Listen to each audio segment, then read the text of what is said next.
देखिए chemical bonding का एक और टाइप हाइड्रोजन बॉन्डिंग हम लोग पढ़ रहे हैं। ये एक स्पेशल टाइप ऑफ बॉन्डिंग है। इसमें जैसे कि नाम से क्लियर है हाइड्रोजन, यहाँ पर हाइड्रोजन इन्वॉल्व होगी। तो हाइड्रोजन किसी मोस्ट इलेक्ट्रोनेगेटिव एलिमेंट, लेकिन मोस्ट इलेक्ट्रोनेगेटिव एलिमेंट कौन होते हैं? आप पेरियोडिक टेबल आप लोग जानते होंगे। पेरियोडिक टेबल के लास्ट एंड में, मैं नोबल गैसेस की बात नहीं कर रहा हूँ, नोबल गैसेस से पहले जो ऊपर 3 एलिमेंट आते हैं, फ्लोरीन, ऑक्सीजन और नाइट्रोजन, ये तीनों एलिमेंट जो है ये मोस्ट इलेक्ट्रोनेगेटिव एलिमेंट है। तो हाइड्रोजन जब इनमें से किसी भी 3 एलिमेंट फ्लोरीन या फिर ऑक्सीजन या फिर नाइट्रोजन के साथ कोवेलेंट बॉन्ड बनाती है, तब हाइड्रोजन जो है वहाँ पर शेयर किए गए इलेक्ट्रॉन फ्लोरीन, ऑक्सीजन या नाइट्रोजन मोस्ट इलेक्ट्रोनेगेटिव एलिमेंट की तरफ शिफ्टेड होते हैं, यानी कि ये covalent bond in most electronegative element की तरफ शिफ्टेड होते हैं। इसके कारण हाइड्रोजन के ऊपर पार्शियली पॉजिटिव चार्ज प्रेजेंट होता है और इन इलेक्ट्रोनेगेटिव एलिमेंट के ऊपर पार्शियली नेगेटिव चार्ज प्रेजेंट होता है। इस पार्शियली पॉजिटिव और नेगेटिव चार्ज के कारण ही हाइड्रोजन बॉन्ड का फॉर्मेशन होता है। एक्चुअल में होता क्या है कि ये जो हाइड्रोजन की डेंसिटी है, इलेक्ट्रॉन डेंसिटी, ये इस मोस्ट इलेक्ट्रोनेगेटिव एलिमेंट की तरफ शिफ्ट हो जाती है। इसके कारण हाइड्रोजन का जो न्यूक्लियस है वो एक्सपोज्ड हो जाता है, यानी कि प्रोटॉन एक्सपोज्ड हो जाने के कारण जो अदर नेगेटिव चार्ज जो कि फ्लोरीन पर प्रेजेंट है किसी दूसरे मॉलिक्यूल में, उसकी तरफ ये अट्रैक्ट होता है और इसे ही हाइड्रोजन बॉन्डिंग के नाम से जानते हैं। तो लिखा क्या है? नाइट्रोजन, ऑक्सीजन एंड फ्लोरीन, ये तीनों नाम मैंने बोले हैं। Nitrogen, oxygen and fluorine are the highly electronegative elements. ये बहुत हाई इलेक्ट्रोनेगेटिविटी वाले एलिमेंट्स हैं। इनका एटम का साइज़ काफ़ी छोटा होता है, तो आउटर इलेक्ट्रॉन को ये ज़्यादा स्ट्रांगली अट्रैक्ट करते हैं। इस कारण इन्हें हाईली इलेक्ट्रोनेगेटिव एलिमेंट कहा गया है। When they are attached to a hydrogen atom, जब ये हाइड्रोजन एटम के साथ अटैच होता है और एक कोवेलेंट बॉन्ड बनाते हैं, तो यहाँ पर इलेक्ट्रॉन की जो डेंसिटी है इन इलेक्ट्रोनेगेटिव एटम की तरफ शिफ्टेड होती है। The electrons of the covalent bond are shifted toward the more electronegative atom. This partially positive charged hydrogen atom form a bond with the other more electronegative atom. ये more electronegative atom जो है खुद के molecule का हो सकता है या कोई अदर मॉलिक्यूल का इलेक्ट्रोनेगेटिव एटम है, तो उसकी तरफ ये हाइड्रोजन अट्रैक्ट होती है। This bond is known as hydrogen bond and is weaker than the covalent bond. Covalent bond या आयोनिक बॉन्ड के कंपेयर में ये वीकर बॉन्ड होता है, कमज़ोर होता है। इसका एग्जाम्पल यहाँ पर हाइड्रोजन फ्लोराइड का एग्जाम्पल लेकर के इसको समझाया गया है। तो आप देखिए, ये हाइड्रोजन फ्लोराइड का एक मॉलिक्यूल है, ये हाइड्रोजन फ्लोराइड का अनादर मॉलिक्यूल है और ये हाइड्रोजन फ्लोराइड का अनादर मॉलिक्यूल है। तो आप किसी भी एक मॉलिक्यूल को देखेंगे तो हाइड्रोजन जो है वहाँ पर ये पार्शियली पॉजिटिव चार्ज कैरी करेगी और अदर हाईली इलेक्ट्रोनेगेटिव एलिमेंट जो है पार्शियली नेगेटिव चार्ज कैरी करेगा। और इस चार्ज डिफरेंस के कारण हाईली इलेक्ट्रोनेगेटिव एलिमेंट का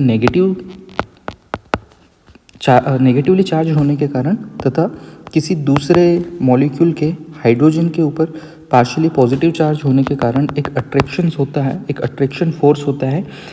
इसे ही हाइड्रोजन बॉन्डिंग के नाम से जानते हैं। आइए आगे हम टाइप्स देखते हैं हाइड्रोजन बॉन्डिंग के। तो हाइड्रोजन बॉन्डिंग जो है वो 2 तरह की होती है, intramolecular hydrogen bonding and intermolecular hydrogen bonding. ये देखिए, ये इंटरमोलिकुलर हाइड्रोजन बॉन्डिंग लिखा हुआ है। इंटर शब्द का मतलब क्या होता है? 2 के बीच में, है ना। अब यहाँ पर 2 किन के बीच में? मॉलिक्यूलर लिखा हुआ है, 2 मॉलिक्यूल के बीच में ये इस तरह की बॉन्डिंग होती है। इस तरह की हाइड्रोजन बॉन्डिंग होती है जिसमें 2 मॉलिक्यूल के बीच में हाइड्रोजन बॉन्ड प्रेजेंट होते हैं। जैसे कि अभी हम लोगों ने HF का एग्जाम्पल देखा था, इसी तरह से वाटर में भी आप देखेंगे तो वाटर का जो एक मॉलिक्यूल है H2O, वो किसी अनादर मॉलिक्यूल से हाइड्रोजन बॉन्डिंग के थ्रू जुड़ा होता है। तो इस तरह की हाइड्रोजन बॉन्डिंग को हम इंटरमोलिकुलर हाइड्रोजन बॉन्डिंग कहते हैं। सिमिलरली दूसरा टाइप है इंट्रामोलिकुलर हाइड्रोजन बॉन्डिंग। यहाँ पर देखिए, इंट्रा टर्म का मतलब क्या होता है और मोलिकुलर टर्म का तो सेम मीनिंग है। इंट्रा का मतलब खुद में ही, अपने आप में, है ना। तो इंट्रा का मतलब अपने ही अंदर, किसके अंदर? मॉलिक्यूल के अंदर, यानी कि सिमिलर मॉलिक्यूल सेम मॉलिक्यूल के अंदर, एक ही मॉलिक्यूल के अंदर जब हाइड्रोजन बॉन्ड फॉर्म होते हैं तब इसको इंट्रामोलिकुलर हाइड्रोजन बॉन्डिंग कहते हैं। इसका बढ़िया सा एग्जांपल है ऑर्थोनाइट्रोफिनॉल। ऑर्थोनाइट्रोफिनॉल, देखिए ये ऑर्थोनाइट्रोफिनॉल की स्ट्रक्चर है जिसमें एक बेंजीन रिंग होती है जिसके एक पोजीशन पर नाइट्रो ग्रुप और दूसरे पोजीशन पर हाइड्रोक्सिल ग्रुप प्रेजेंट होता है।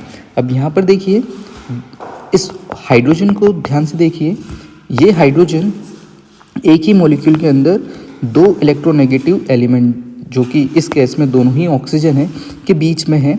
तब यहाँ पर ये पार्शियली पॉजिटिवली चार्ज होगी और ये oxygen partially negative charge carry करेगी, और ये पार्शियली नेगेटिव चार्ज कैरी करती है क्योंकि ये हाई इलेक्ट्रोनेगेटिव एलिमेंट है। तो यहाँ पर भी इन ऑक्सीजन और हाइड्रोजन के बीच में अट्रैक्शन फोर्स होंगे जो कि एज बॉन्ड फॉर्म कर लेंगे। तो इस तरह हाइड्रोजन बॉन्डिंग जो है एक ही मॉलिक्यूल में हुई, इसलिए इसे हम इंट्रामोलिकुलर हाइड्रोजन बॉन्डिंग कहते हैं।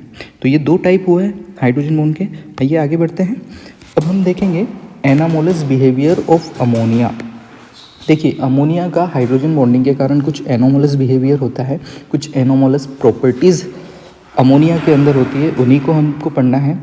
जैसे first of all low boiling point compare to water. Water के कंपेयर में अमोनिया जो है वो लो बॉइलिंग पॉइंट रखता है। ऐसा क्यों?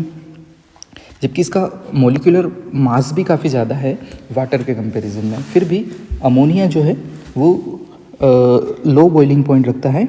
ऐसा इसलिए होता है क्योंकि अमोनिया के अंदर वीक हाइड्रोजन बॉन्ड प्रेजेंट होते हैं, जबकि वाटर के अंदर जो है स्ट्रॉन्ग हाइड्रोजन बॉन्ड प्रेजेंट होते हैं। तो ये रीज़न वाले पार्ट में लिखा है ammonia form weaker hydrogen bond because nitrogen is less electronegative than oxygen. Each ammonia molecule has only one lone pair of electron. देखिए यहाँ पर एक और कि अमोनिया जो है वो सिर्फ डाइमर या ट्राइमर ही फॉर्म कर सकता है, जबकि वाटर मॉलिक्यूल में टेट्राहेड्रल स्ट्रक्चर्स बनती हैं। तो अमोनिया मॉलिक्यूल जो है वो एक लोन पेयर ऑफ इलेक्ट्रॉन रखता है, जिसके के कारण ये वीक हाइड्रोजन बॉन्ड इसके अंदर प्रेजेंट होते हैं, जबकि वाटर मॉलिक्यूल में दो लोन पेयर ऑफ इलेक्ट्रॉन होने के कारण टेट्राहेड्रल स्ट्रक्चर प्रेजेंट होती है और वहाँ पर हाइड्रोजन बॉन्डिंग स्ट्रॉन्ग होती है, जिसके कारण बॉइलिंग पॉइंट और मेल्टिंग पॉइंट हायर होते हैं वाटर के। आगे बढ़ते हैं। सेकेंड प्रॉपर्टी है high solubility in water. Ammonia यूँ तो एक गैस है, लेकिन ये पानी में काफ़ी अच्छे से डिज़ोल्व होती है, और ऐसा इसलिए होता है क्योंकि अमोनिया के जो मॉलिक्यूल्स हैं वो वाटर मॉलिक्यूल के साथ में हाइड्रोजन बॉन्डिंग बना सकते हैं, है ना, जिसके कारण अमोनिया जो है एक अच्छे एक्सटेंट के साथ पानी के अंदर डिज़ोल्व हो सकती है। ये एक एनोमोलस बिहेवियर है अदर गैसेस के कंपैरिजन में अमोनिया का। नेक्स्ट देखेंगे हम लोअर डेंसिटी। वाटर की डेंसिटी हायर होती है, जबकि अमोनिया जो है एक गैस होने के कारण इसकी डेंसिटी कम होती है। अब ये अमोनिया की डेंसिटी कम क्यों है? क्योंकि वाटर मॉलिक्यूल जो है स्ट्रॉन्ग हाइड्रोजन बॉन्डिंग के कारण काफ़ी पास होते हैं और लिक्विड फॉर्म में होते हैं, जबकि अमोनिया गैस के अंदर हाइड्रोजन बॉन्डिंग कंपैरेटिवली वीक है, जिसके के कारण ये गैसियस फॉर्म में है और इनकी डेंसिटी कम है। आगे बढ़ते हैं हम एनामोलस बिहेवियर ऑफ वाटर भी पढ़ेंगे। हाइड्रोजन बॉन्डिंग के कारण इनमें वाटर के अंदर क्या एनामोलस प्रॉपर्टीज़ देखने को मिलती हैं। तो पहला हम पढ़ेंगे high boiling and melting point. देखा जाए तो वाटर को हम ऑक्सीजन का हाइड्राइड कह सकते हैं H2O, क्योंकि ऑक्सीजन के साथ दो हाइड्रोजन जुड़ी हुई है। इसी तरह से H2S भी बनता है, या NH3 भी हम देखते हैं, या PH3 भी देखते हैं। कई सारे मॉलिक्यूल हैं जो कि हाइड्राइड बनाते हैं, जैसे फास्फोरस का हाइड्राइड, अमोनिया नाइट्रोजन का हाइड्राइड है। इसी तरह से वाटर जो है वो ऑक्सीजन का हाइड्राइड है। अगर इनको हम कंपेयर करें तो या फिर ये H2S, ये सारी की सारी गैसेस हैं, लेकिन वाटर लिक्विड फॉर्म में होता है। वाटर लिक्विड फॉर्म में क्यों होता है? क्योंकि वाटर जो है वो स्ट्रॉन्ग हाइड्रोजन बॉन्ड बना सकता है। Water has an exceptionally high boiling point 100 degree centigrade and melting point compare to other molecules of similar size, जैसे कि हाइड्रोजन सल्फाइड। इसका रीज़न क्या है? इसका रीज़न वही सेम रीज़न है कि स्ट्रॉन्ग हाइड्रोजन बॉन्ड प्रेजेंट होते हैं वाटर के अंदर। सेकेंड बिहेवियर देखेंगे हाई स्पेसिफिक हीट कैपेसिटी। देखिए, अगर सारे वाटर मॉलिक्यूल एक दूसरे के साथ हाइड्रोजन बॉन्डिंग के साथ जुड़े हुए हैं, सारे मॉलिक्यूल एक दूसरे के साथ हाइड्रोजन बॉन्डिंग के साथ जुड़े हुए हैं और इन्हें इवेपोरेट होना है, इवेपोरेट यानी कि मीडियम से बाहर निकलना है, एस्केप आउट होना है, तब ये हाइड्रोजन बॉन्ड का ब्रेक होना एसेंशियल है, तभी तो ये एस्केप आउट हो पाएंगे। लेकिन यदि हम इनको गर्म करते हैं तो इनकी काइनेटिक एनर्जी बढ़ेगी और ये बॉन्ड ब्रेक होगा। लेकिन इस बॉन्ड को ब्रेक करने के लिए हमको ज़्यादा एनर्जी की रिक्वायरमेंट होगी, क्योंकि ये एक स्ट्रॉन्ग हाइड्रोजन बॉन्ड है। इसी कारण जो वाटर है इसकी हीट कैपेसिटी ज़्यादा होती है, अधिक होती है, यानी कि हमको लार्ज अमाउंट ऑफ हीट देना पड़ती है टेम्परेचर को इंक्रीज करने के लिए। नेक्स्ट आगे बढ़ेंगे, high surface tension and capillarity. Surface tension का क्या मतलब होता है कि वाटर मॉलिक्यूल के, अगर एक बीकर में हम वाटर को रख लें, कंटेन करें, तो इसकी सरफेस के जो मॉलिक्यूल है वो नीचे की तरफ एक स्ट्रेन महसूस करते हैं, एक टेंशन महसूस करते हैं, इसको हम सरफेस टेंशन कहते हैं। अब क्योंकि अंदर वाले मॉलिक्यूल सरफेस वाले मॉलिक्यूल को काफ़ी स्ट्रॉन्गली अट्रैक्ट कर रहे हैं, जिसके के कारण ये सरफेस टेंशन भी काफ़ी हाई हो जाता है स्ट्रॉन्ग हाइड्रोजन बॉन्डिंग के कारण। Water shows unusually high surface tension which allow small insects to walk on it, है ना। कई सारे हम कीड़ों को, इंसेक्ट्स को इसके ऊपर चलते हुए देख पाते हैं, क्योंकि वाटर का हाई सरफेस टेंशन होता है। And water to rise in narrow tubes, जिसको कि कैपिलरी एक्शंस कहते हैं। पतली ट्यूब्स में वाटर हाइट तक आ जाता है, जिसको कि कैपिलरी एक्शंस कहते हैं, ठीक है। और इसका कारण भी क्या है, ये स्ट्रॉन्ग हाइड्रोजन बॉन्डिंग की प्रेजेंस। आगे बढ़ते हैं, नेक्स्ट है डेंसिटी एनोमली। ये वाटर में देखने को हमको मिलती है कि जब हम किसी भी लिक्विड को ठंडा करते हैं तो वो जब लिक्विड फॉर्म से सॉलिड फॉर्म में आता है तो कॉन्ट्रैक्शन होता है। क्या होता है, कॉन्ट्रैक्शन। कॉन्ट्रैक्शन मतलब सिकुड़ते हैं लिक्विड, यानी कि वॉल्यूम कम होता है। सिकुड़ना मतलब वॉल्यूम कम होना, वॉल्यूम कम होता है।